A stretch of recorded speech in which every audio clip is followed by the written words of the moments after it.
Hey guys, welcome to episode 3 of season 2 of Untamed Social. I'm Jess, And I'm Anna.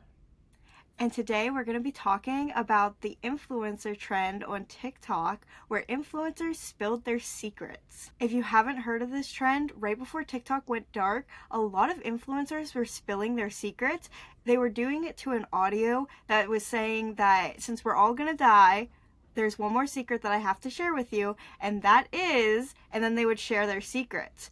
A lot of TikTokers were doing this, saying, since TikTok is going to go away, I have one more secret to share with you. And then they shared that the entire, platform that they've built and the trends that they built on their platform, basically their brands, were all a lie. I don't know if you have seen many people do this, but I was seeing a lot of influencers do this. Specifically, I don't know how to say her last name, but Lexi Hidalgo. I don't know how to say Mhm. it. She was really known. I feel like in the beginning of her TikTok career, she would do these coffee talks, which would just be, I don't know why I did that. These coffee talks where she would make coffee and talk about her life, give updates, and all of that. She revealed that her secret was that she never drank the coffee. A lot of people were mad because it's like, were you wasting it? I think a lot of people's point was that she was wasting it. And they were upset with that, the waste. That makes sense. I honestly had never even heard of her. Is this the Ice Cube girl? No, this one's different. This is, Oh, it's yeah, different. yeah, this I one's different. had a, maybe I saw both of them, but like specifically with the Ice Cube girl, I never even heard of them until that trend. And I saw all these people being like, oh my gosh, they weren't actually doing XYZ. And I was like, well, this is the first time hearing of it. So I was there for the drama. I like hopped on board. I was like, oh my God, the Ice Cubes. The ice cubes, they were wasted. Yes, I had heard of them, but it wasn't like I was a fan of either Lexi or the Ice Cube girl. And the Ice Cube girl's name is Callie Mae. We'll get into her way later. Not way later, literally next. But I think just a lot of people were really upset because, and it was morely their fans. They were upset because they were lied to. That's just Hmm. bottom line, they were lied to, and that's what the uprise was calling. But for Lexi, she also came out and said that she was doing workout videos. Also, again, in the beginning of her TikTok career. So during this time for TikTok, I feel like people didn't care for realness as much as they do now. And that's why it being revealed now, it's like, oh my gosh, like that is heartbreaking that you lied to us. But I feel like if it would have been revealed, like say a year ago or something, they would have scraped by. Like nobody would have cared. Just because authenticity and realness is so much more valued on social media now than it was a few years ago. But Lexi actually put out a defense because she didn't want to get canceled, and obviously TikTok came back. It was only dark for like I think 17 hours. Yeah, So not as soon long. as soon as TikTok came back, she was like, "Hey guys, I'm sorry." She said that her mom drank the coffee, that she made the coffee for her mom, so the coffee was not wasted. And then she said that her workout videos, she did fake for the video, but she was actually doing those workouts. It was just for the video, she was only doing like 1 or 2 reps, which I think that makes complete sense. I'm not gonna fault the girl at all. I mean, social media, like even now, doing this, I took 2 takes to do the Yeah, intro. Like, yeah. it's okay to not be 100% real, especially whenever you're editing out your stutters and stuff. Like, I feel like that's fine. Well, and to film something, it has to be staged to some degree. Like, you know, when people do like day in the lives or like a vlog of some sort, and there's a shot of them like walking out the door, they have to come back in and get the phone. Like, you can't just. I think sometimes people forget that in order to make the video, like, there is an entire film process that has to go on behind the scenes. And it's like you can make it as authentic as you want, but a day in the life, the majority of the things they were doing that day was making sure they got those things filmed and like making it look nice, because you wouldn't actually enjoy to watch a video that wasn't polished at all. Like that would have no value or interest to people. Yeah, that's crazy that you bring that up because I actually saw a guy that was filming his 5 to 9 after his 9 to 5, and he actually left in all of the parts of him like setting up his phone, getting into his car, backing up, and then going and getting the phone. And he did that throughout the entire video. But I will say, I kind of found it less boring because he didn't cut those parts out. Yeah. I understood why he did it completely, and I'm sure he doesn't do that with like every video. I'm sure he's just like making a point. But I will say, like you said, I was less intrigued by it because I'm like, okay, I get it. Like I know you had to go back for the phone. Yeah. Yeah. Definitely. It's also just like, I think it's funny because this kind of content that is staged is so successful. People wanted to see that coffee. People wanted to see the elaborate ice cubes. And it's funny because it's like, the method works. It gets people's eyeballs on it and they do like it. And then when they actually have to sit and logic out how this video was possible to be made, they're like unhappy with it suddenly. And it's like, you liked the end product. Like it doesn't change what that video was or the entertainment it brought you just because they had to stage it a little bit. Like, I don't know. Imagine you went to a restaurant and you found out that like the side vegetables you got like came from a bag. You're like, okay, yeah, don't expect you guys to be cooking all of this. Like I'm not at a Michelin star restaurant right now. Like it's something that I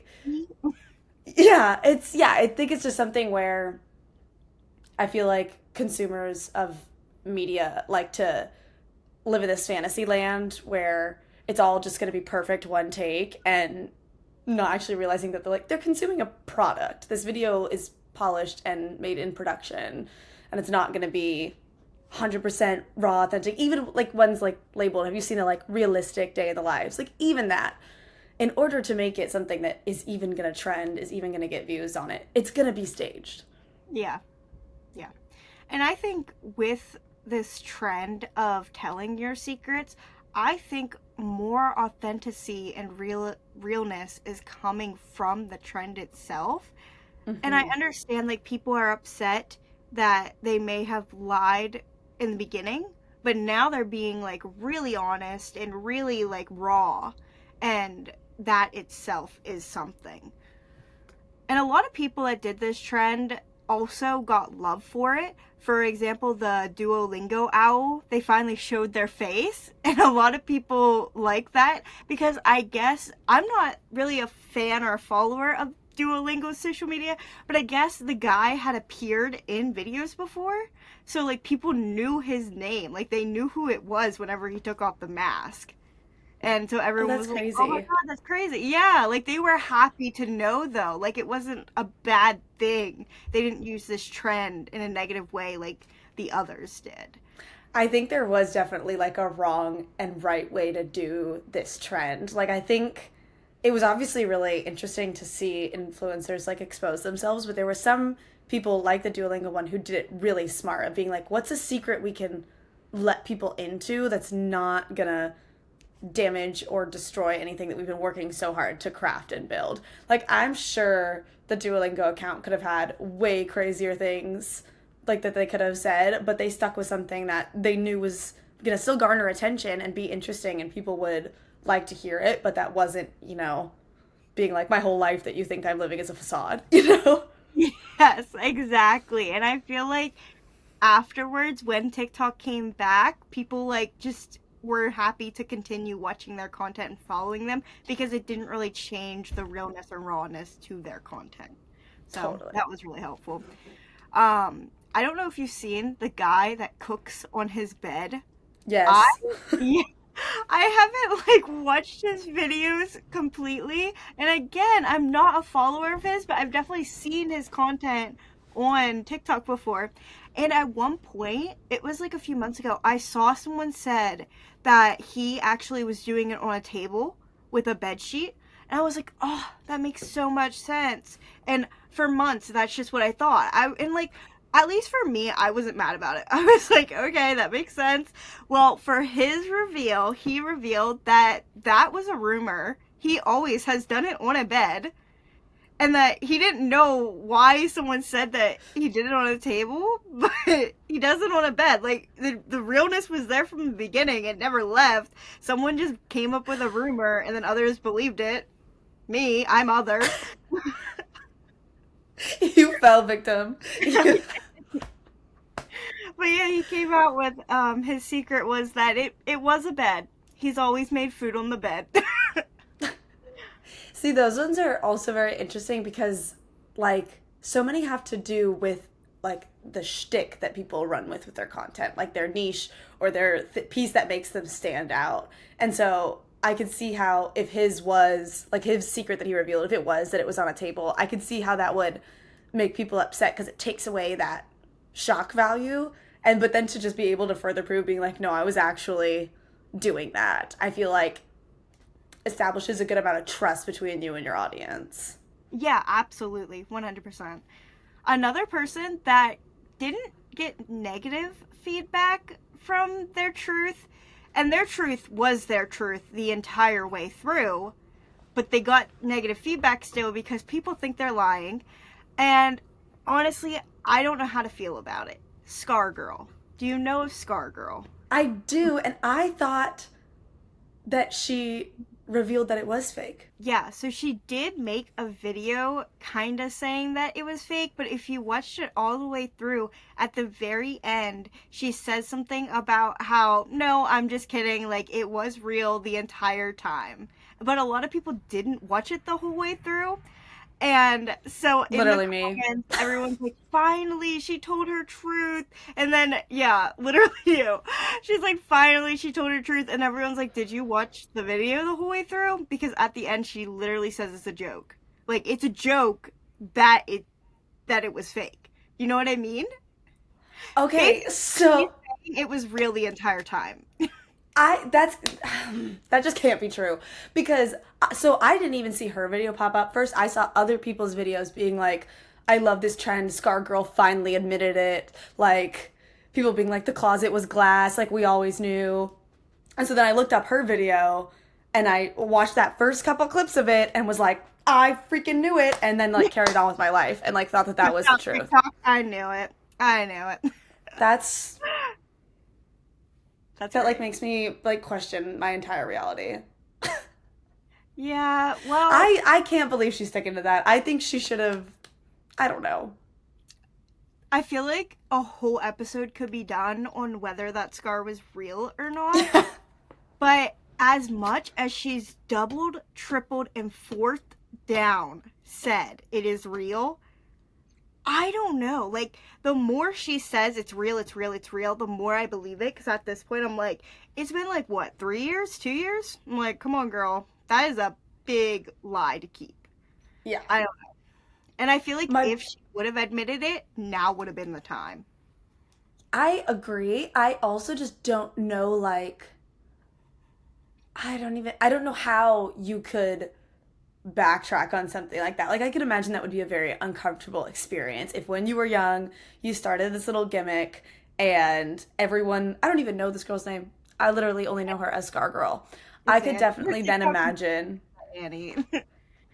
I could then imagine how difficult it would be, even if everyone else is doing it, to like own up to that. Like I could understand how that would be really hard. And so you would just kind of consistently for the rest of your life, like feel the need to double down. I could understand and have sympathy for that. I also could understand and have sympathy if it is real to just sort of keep playing along or playing into the joke. But Yeah. I don't think it's real. I No. don't. Like I said, a whole episode could be done on whether it's real or not, and I honestly will never really know. Only her and I guess probably her close personal friends know. Yeah. But other TikTok influencers that did the trend, and a lot of people didn't think that what their truth they said was real, was Pete and Vicky. Pete is the son in the relationship online, and he is like a tall redhead, and then his mother is a short person with dwarfism, and she also has brown hair, so they kind of do look pretty different, but they have this mother-son relationship online, and this is what they built their TikTok on. So everyone thinks this. They put out as their godfather, their lie, that they weren't related at all, and everyone in the comments was like, we do not believe this at all. We think that you're related even though you look different.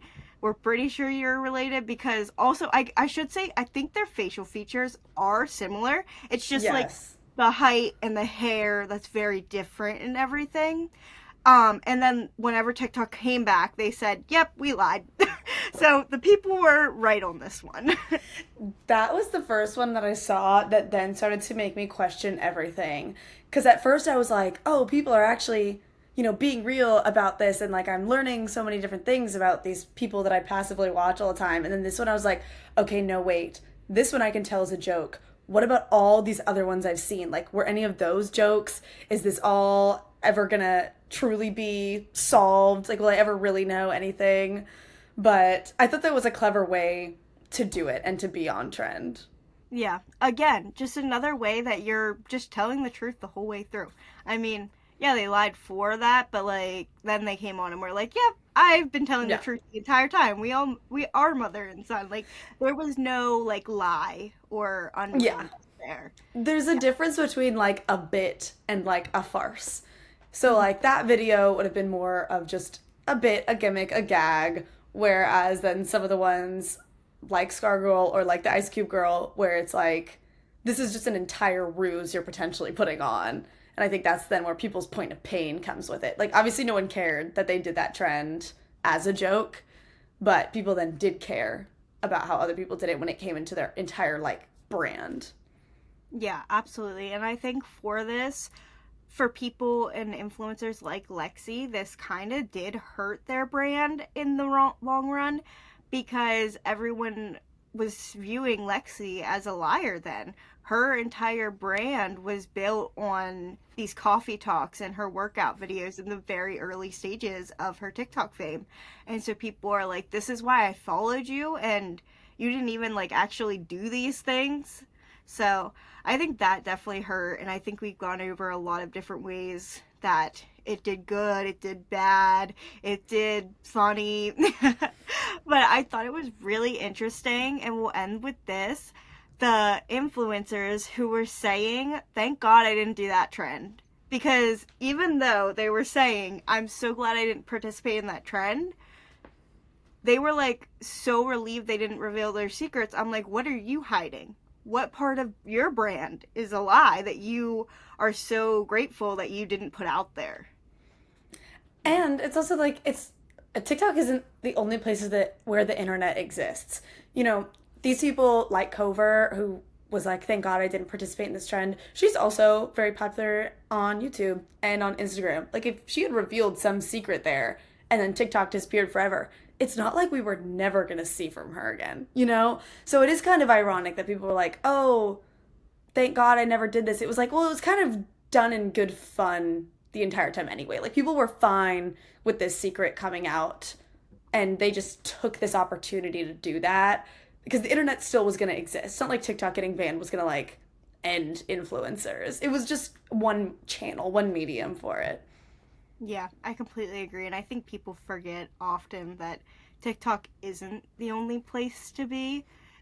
I do think that a lot of more realness and authenticity comes with TikTok, because I feel like on YouTube and Instagram and Facebook, things are more polished and clean.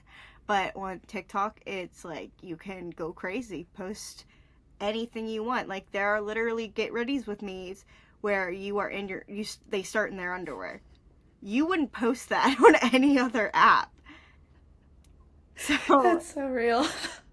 it's like it is a different kind of app that if something happens again where it goes dark again, I will be sad to see it go. But I think that there are, like you said, so many other apps that people use. And whenever TikTok was going to go dark, I just went and followed my favorite people. So if your audience really is loyal to you, they're going to do the exact same thing, and they're going to follow you on YouTube and Instagram or whatever else you have because they care about you that much. And that's how you know that your audience is real. 100%. Well, this was a really great conversation about realness and this specific TikTok trend. Thank you guys for tuning in to the Untamed Social Podcast. See you next time. Bye.